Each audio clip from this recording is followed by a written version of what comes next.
মধ্যরাতে শেষ হচ্ছে প্রথম ধাপের উপজেলা নির্বাচনের প্রচারণা। শেষ দিনের প্রচারণার খবর জানাতে নেত্রকোনা থেকে এবং কুষ্টিয়া থেকে যুক্ত হবেন আমাদের সহকর্মীরা। প্রথমে যুক্ত হতে চাই নেত্রকোনা থেকে সহকর্মী রাকিবুল ইসলাম লিমনের সাথে। লিমন, শেষ দিনে প্রার্থীরা কি প্রতিশ্রুতি দিচ্ছে তা জানাবেন, তার পাশাপাশি যদি যুক্ত করেন ভোটারদের আসলে এই নির্বাচন নিয়ে উচ্ছ্বাস কেমন, তারাও বা কি বলছেন। ধন্যবাদ স্বর্ণা। শেষ মুহূর্তের প্রচারণায় আমি এই মুহূর্তে রয়েছি নেত্রকোনা জেলার সীমান্তবর্তী উপজেলা দুর্গাপুরে। এখানে আমাদের সাথে আছেন চেয়ারম্যান পদপ্রার্থী সাদ্দাম আকনজি। তার কাছে আমরা জানতে চাই আসলে প্রচারণার এই মুহূর্তে আপনি কি ধরনের বাধার সম্মুখীন হচ্ছেন এবং জনগণ আপনার কাছে প্রচারণায় কি ধরনের সাড়া পেয়েছেন। ধন্যবাদ আপনাকে।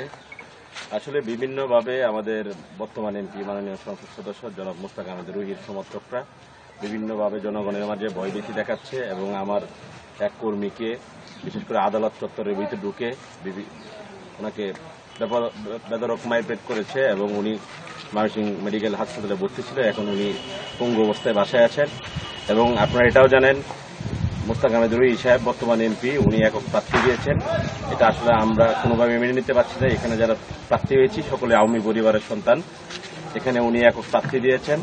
আমরা আসলে এটা খুবই দুঃখজনক। আমরা জননেত্রী শেখ হাসিনা হস্তক্ষেপ কামনা করি। বিশেষ করে আমরা 8 তারিখে যেন আমরা একটা সুষ্ঠু সুন্দর নির্বাচন পাই, এই জন্য প্রশাসনের দৃষ্টি আকর্ষণ করছি এবং আমরা চাই এবং জনগণ সকল বাধা অপেক্ষা করে ভোট কেন্দ্রে যাবে ইনশাল্লাহ। ধন্যবাদ। জনগণের মাঝে ব্যাপক উচ্ছ্বাস পরিলক্ষিত হচ্ছে এবং তারা প্রত্যাশা করছেন প্রশাসন সুষ্ঠু নির্বাচনের জন্য ব্যবস্থা নেবেন। এই ছিল দুর্গাপুর থেকে উপজেলা নির্বাচনের সর্বশেষ। বিভিন্ন জেলায় এই উপজেলা নির্বাচন নিয়ে বিভিন্ন অপ্রীতিকর ঘটনা ঘটছে। এই পর্যায়ে কুষ্টিয়াতে যুক্ত হতে চাই সহকর্মী সাজ্জাদ হোসেনের সাথে। সাজ্জাদ, কুষ্টিয়ার পরিস্থিতি জানাবেন, তার পাশাপাশি সেখানে কোনো অপ্রীতিকর ঘটনা ঘটেছে কিনা সেই বিষয়েও আমাদের বিস্তারিত জানাবেন। জি স্বর্ণ, আসলে আপনি জানেন যে 8 মে কুষ্টিয়ার 2টি উপজেলায় নির্বাচন অনুষ্ঠিত হবে, কুষ্টিয়া সদর এবং খোকসায়। তা আপনি জানতে চেয়েছেন কোনো অপ্রীতিকর ঘটনা ঘটেছে কিনা। না, কুষ্টিয়ার পরিবেশ পরিস্থিতি অত্যন্ত ভালো আছে। এখন পর্যন্ত আমরা কোনো অপ্রীতিকর ঘটনার কোনো খবর আমরা পাইনি। তো কুষ্টিয়া সদর উপজেলায় 2 জন চেয়ারম্যান প্রার্থী এবং ভাইস চেয়ারম্যান পদে 4 জন লড়ছেন। আমরা আছি চেয়ারম্যান প্রার্থী আতাউর রহমান আতার প্রচারণায়।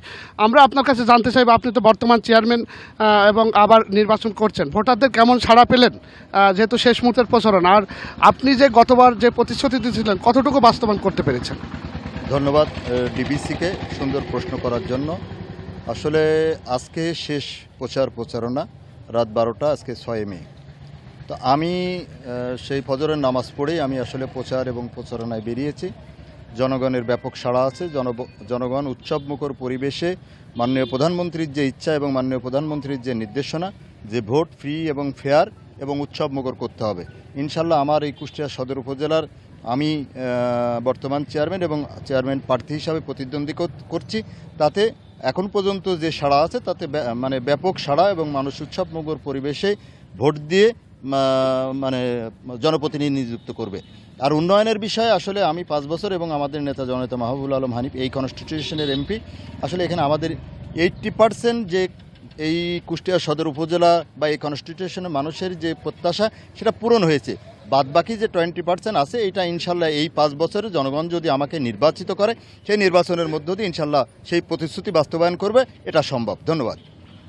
জি স্বর্ণা, আসলে শেষ মুহূর্তে সব প্রার্থী ভোটারদের দ্বারে দ্বারে যাচ্ছেন এবং সর্বোচ্চ সংখ্যক ভোটারের কাছে তারা পৌঁছানোর চেষ্টা করছেন এবং ভোটের দিন পরিবেশ পরিস্থিতি শান্ত থাকবে বলে। আমাদের সাথে যুক্ত ছিলেন সহকর্মী রাকিবুল ইসলাম লিমন নেত্রকোনা থেকে এবং কুষ্টিয়া থেকে সাজ্জাদ হোসেন। ধন্যবাদ আপনাদের।